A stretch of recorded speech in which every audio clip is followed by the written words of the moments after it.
Hi, my name is Kemi Reyes, and I'm so excited to welcome you to this Legacy podcast episode, an interview and a conversation between Sarah Burns and yours truly.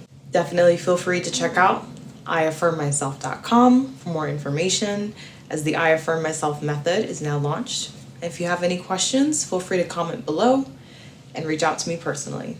Looking forward to hearing your feedback. Please comment, like, subscribe, and enjoy the conversation. Thanks for tuning in. I am loved, I am worthy, I am deserving, I am rich, I am abundant, I am prosperous, I am free, I am protected, I am powerful, I am divine. The kingdom of heaven is in my mind. The kingdom of heaven is in my mind. The kingdom of heaven is in my mind. It's already mine, already mine.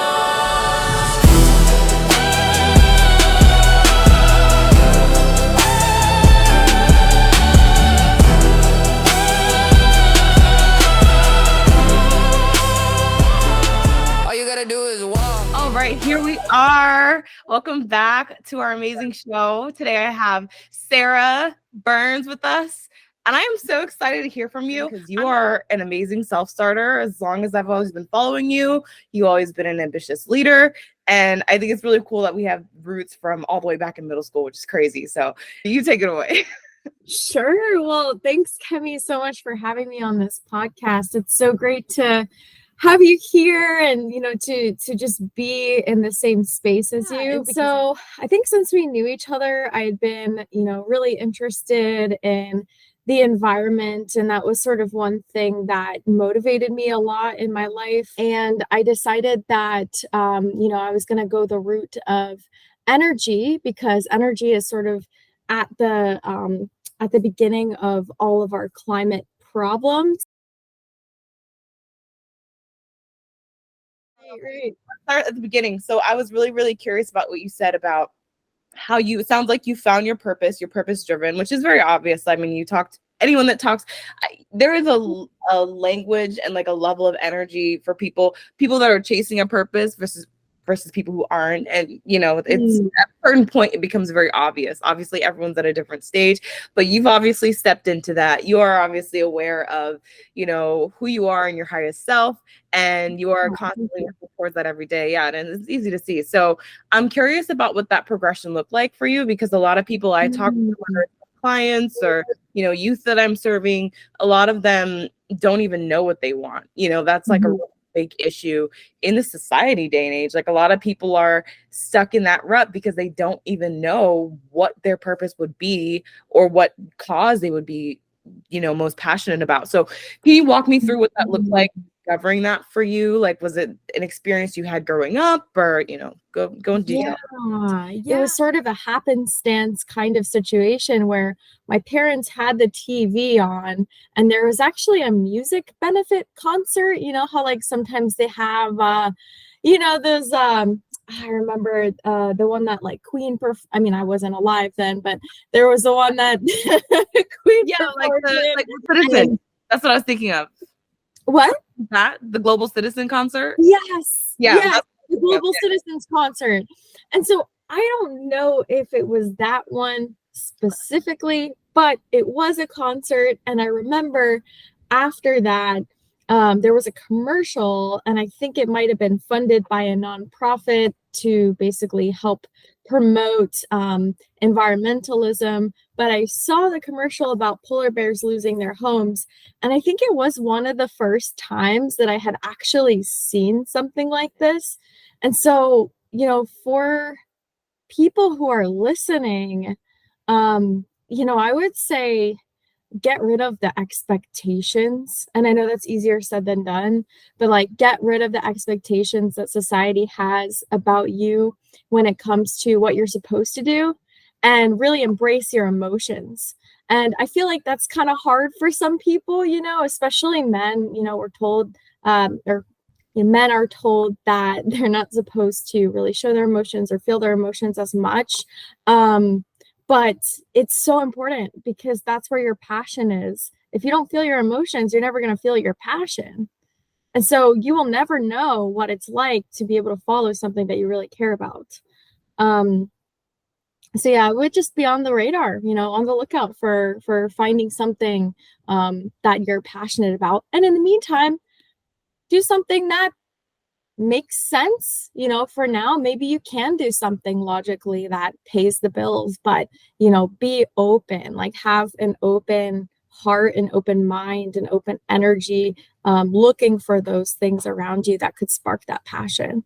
100%, 100%. And I'm a huge fan. I really believe what you were saying about, basically to me, you use the word emotion, but, I also like to say intuition, like just being able Yeah. to have that. Because sometimes it is sort of like a spiritual experience, being able to Mm. find that thing that you can tap into. Like for me, it became personal growth. It became, helping teach others how to use, the power of their spoken word to, edify themselves, to elevate their mindset, and you don't, sometimes it's not just something like you said, like it can be something that just happens to you one day where you're like, Right.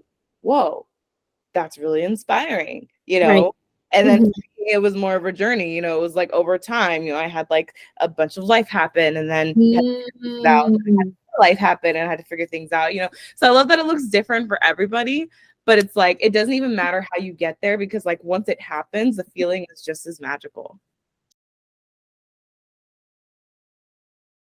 Going where I think I heard a really interesting stat from Darren Hardy, actually, one of the success podcasters I listen to. And he Oh, said that when he was born, because he's got to be in his like 40s or 50s now, he said that when yeah. he was born, like the world population has more than doubled since he was born, which is like Oh, crazy to think. crazy. And Mhm. yeah, that was like what, like 8 billion.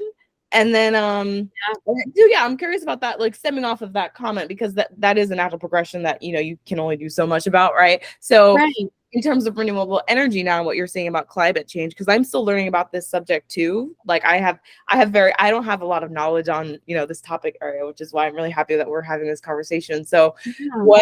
what would be like, from the things that I've heard in passing about climate change, a lot of the things that are happening, within that realm are pretty inevitable, right? Like Mhm. things are, people are doing what they're gonna do, the world's going where it's gonna go, what's gonna happen. So, what is the solution when it comes to the inevitable? What are like the things that we're doing in that industry right now to sort of like calm the storm before it happens, so to speak? Yeah, that's an interesting like question. And I think even within that question there's sort of like different maybe considerations that I would add. So I think you could definitely have that mindset of, oh, it's inevitable. We are definitely going to have a warming of above, 3 degrees Celsius, which would be pretty terrible in regards to like our ecosystems that we have in the world and just like sea level rise. I mean, you could say that's inevitable. But I think what keeps people in this space is hope, and it's the hope that, okay, maybe it doesn't have to rise to 3 degrees Celsius, but maybe it can rise to 1.5. And if we are able to implement X, Y, and Z, then we can actually decrease it so that the rise in temperature is only 1.5 degrees Celsius. So then we're losing less in that process.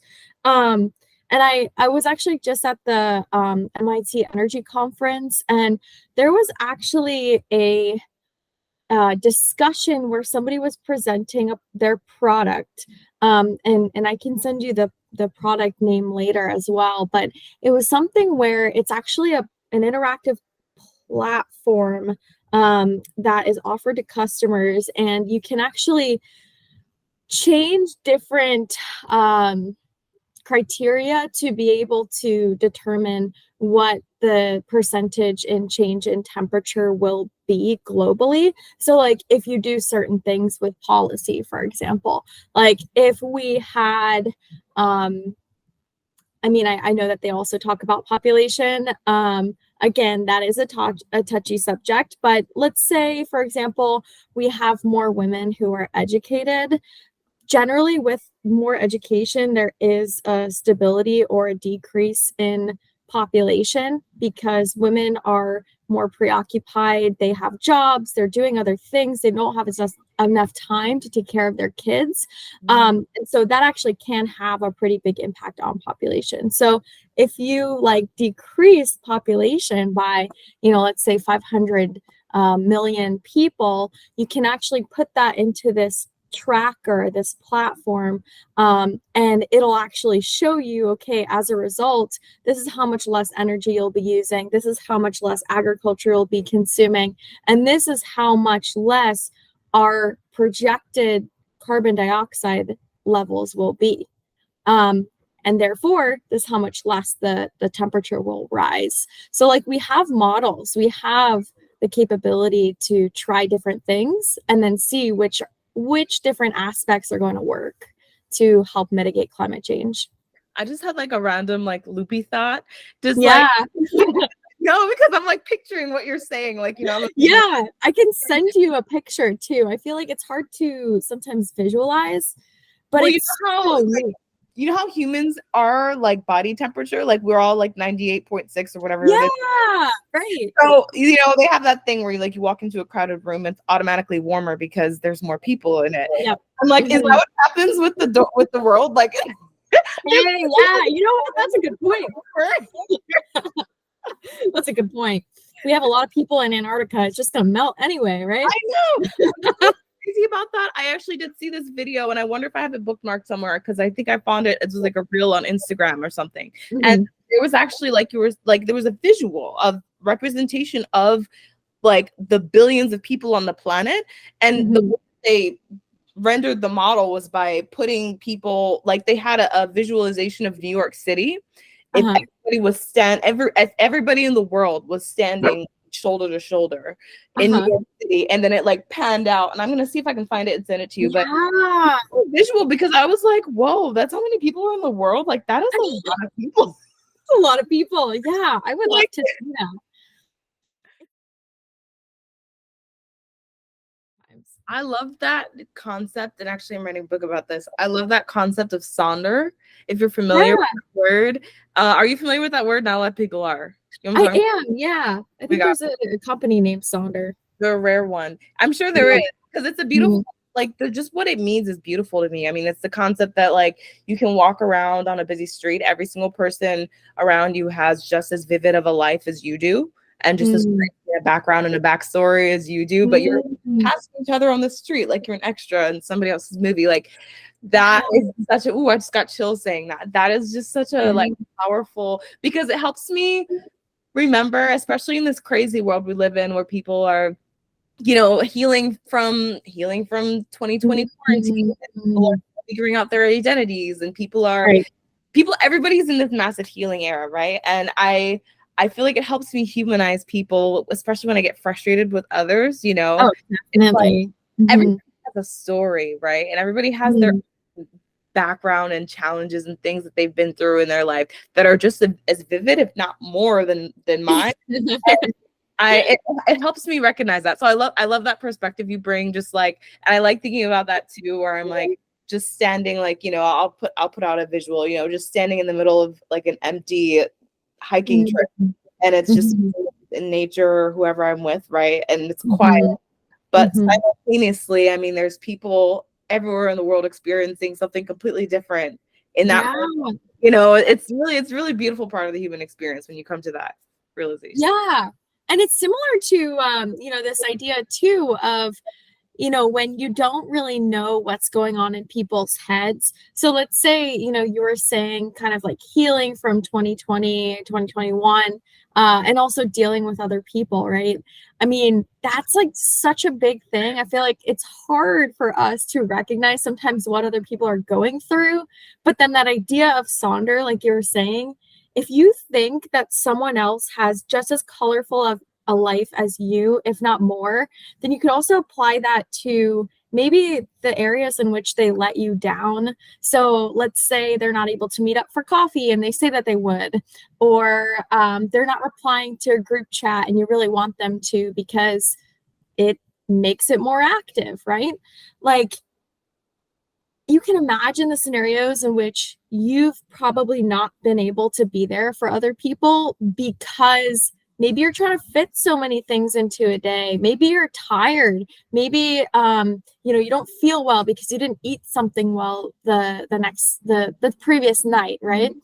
And so, like, if you apply the concept of Sonder to those areas in life too, even the negatives, those things can become a lot more clear. And I think it helps you deal with disappointment. Wow. The way you said, ooh, girl, I got the chills again. You said it was so powerful and it's so accurate. Like, and there's so many different ways that I could go with that, but I'm just gonna leave it at that because I feel like that was a mic drop. And yeah, I wish you had a microphone. I'm serious. Like, there's no add. There really isn't anything to add to that point. I want to talk about your training and your marathoning and everything you're doing within your own personal growth and your personal development, which is really fun. I love watching it's cool when I like did it for myself. Yeah. Oh yeah, I can be consistent and I can do this. Oh yeah. Watching other people's progression. So tell me about that journey. What got you into running in the first place? And what was like the progression of you? Like, did you train to marathon? Yeah, no, I mean, and thanks for asking that question. It's funny because I like how we're both into fitness, and I like that we can challenge each other on Apple Watch, because it just makes it like very motivating too. It's already motivating, but it's even more exciting when you have someone to do it with. So I'm very thankful that you're into that as well. I don't know if you follow David Goggins at all. Oh my gosh. Did you read Never Finished? Yeah, I read both. I really love. I need to get on top of it. I read Can't Hurt Me. Him not walking, completing Navy SEAL training with 2 broken legs. I think that's like something that lives in my mind rent free that I go back to every now and then just to like. David Goggins did Navy SEAL training with 2 broken legs. I think I'm okay. Right. It's like whenever you think your life is tough, you just think about that and you're like, okay, never mind. It's not. It could be worse. Yeah. And it could be better. Yeah, it could be better. Right. Exactly. Because once you go through those hard times, you're going to get to a place that's better than where you are now. If you are able to finish. If you're not, you're just back at square one. You keep going until you complete what you want to complete. Right. Amen. Yeah. So that's so funny that you're into it too, because he, in his books, talks about how motivation's not enough. So like motivation, yeah, it'll get some people off the couch. It'll get you there for a week, right? You're going to be running, you're going to be doing whatever it is you want to do, finding your passion, but motivation will only help for a short amount of time. And so what you have to find is sort of that long-term drive, that long-term ambition. Why am I doing this? And, for me, I think a lot of it was pushing boundaries. And also I felt like if I could do these runs that I didn't think I could ever do before, I would be able to have so much more confidence in myself. And that's something that you can use every single day, knowing that you put in the effort and you were able to accomplish something that 0.5% of the population has ever finished. Wow. So marathons, 0.5% of the population has ever completed a marathon. That's 1 in every 200 people. And then you think about an ultra, right? I mean, I don't even know what the statistics. I don't even know if they have statistics on ultra marathons. But I mean, it's not a lot. So if you can do it. I saw a stat that said, like, if you even work out daily, you're part of like top, like 2% in the world. Something crazy. I was like, are you kidding me? Waking up and doing 30 minutes of exercise, I already like separate myself by that much. That's crazy. It's crazy. Like I, grew up overweight, and I remember that we would be tested on these different runs, and I hated running.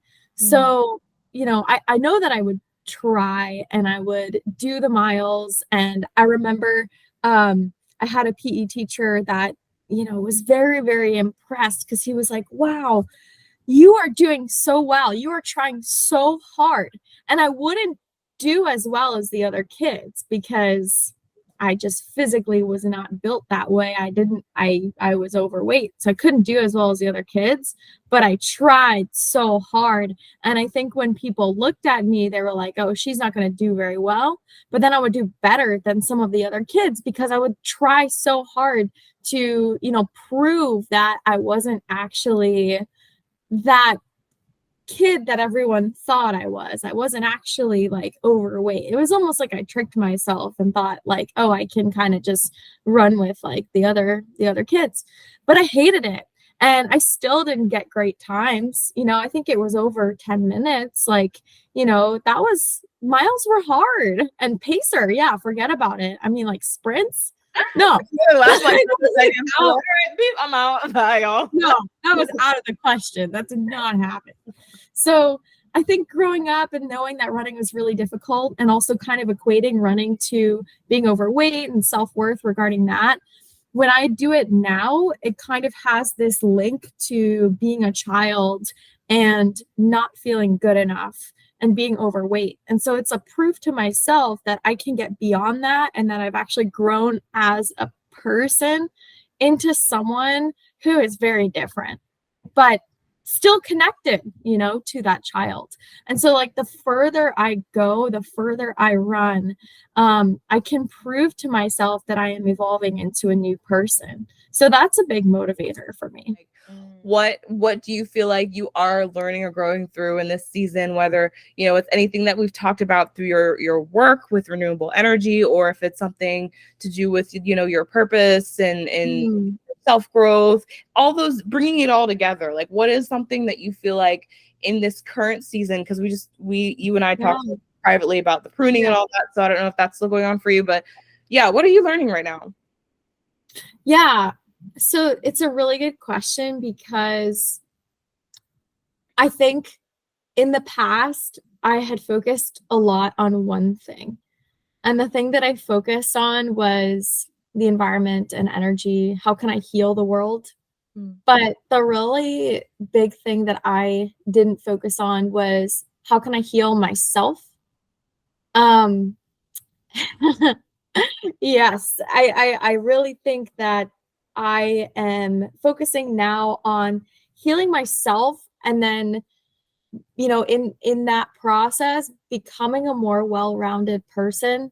So like continuing to maintain self-worth, which comes from my impact on the planet, on the environment, also maintaining a home environment that I like, also maintaining physical exercise, also maintaining friendships. Like basically there's different aspects that keep me well-rounded, and I'm realizing that I am focusing on that.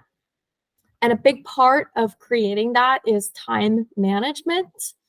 And the thing is, if you're somebody who is very ambitious, like you are, right? Like if you're super ambitious, you have so many things going on, right? If you want to be a well-balanced person and take care of yourself as well, you've got to really have good time management skills in order to fit all of those aspects in. So that's what I'm working on right now. So good. And I love that. I love the alignment. And this is how this works, and for me, we didn't get too much about like faith or spirituality, but everybody kind of knows like where I lie with like my beliefs and everything. So I always feel like it's God working my life when I'm like sitting there in the morning. I spend a lot of time in meditation. I spend a lot of time in prayer and solitude, just like, letting my mind, especially in this world we live in with social media and all the noise, it's nice to just slow down and, let your mind breathe. And a lot of those moments, I either through my readings or, just I call them Holy Spirit downloads, things come to me. And I literally just wrote a blog post about that, about prioritization, time management. And it's so powerful. And literally this morning. So I think it's so powerful that you just spoke about that, because that's literally what I share with people is that, the way, and, you and I have had these conversations, of course, because, I think that when you elevate to a certain level, you have to start changing the way that you operate with your time. And you're living for the future. And would you be okay living this life knowing that you had maybe, 4 kids who were going to look up to you. I mean, that's a lot of kids, but like, let's say you're going to, maybe 4 is too much. Population technology. Project again.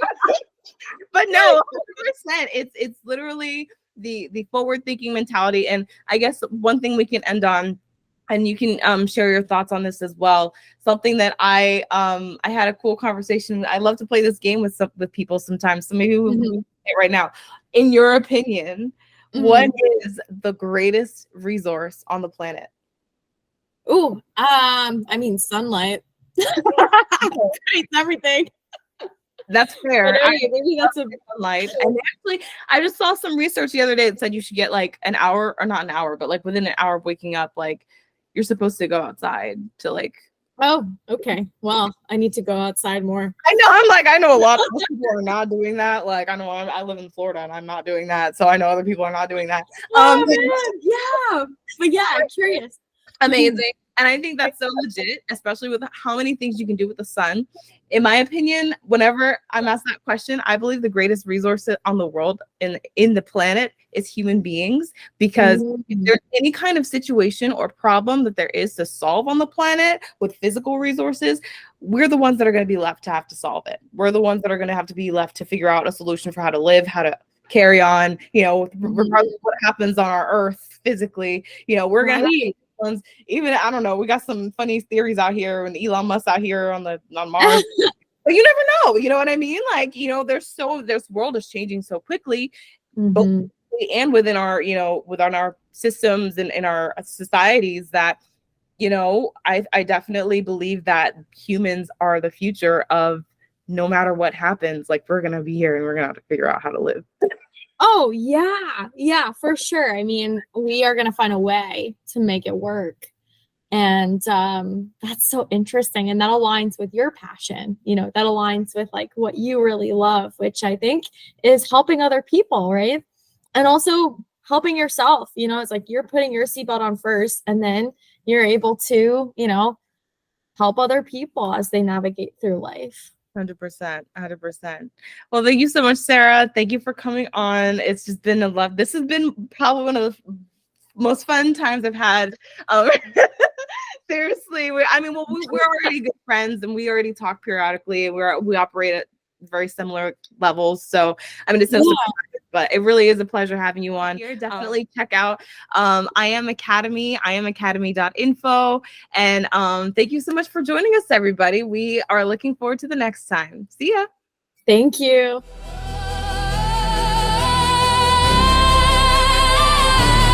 I am loved, I am worthy, I am deserving, I am rich, I am abundant, I am prosperous, I am free, I am protected, I am powerful, I am divine. The kingdom of heaven's in my mind, the kingdom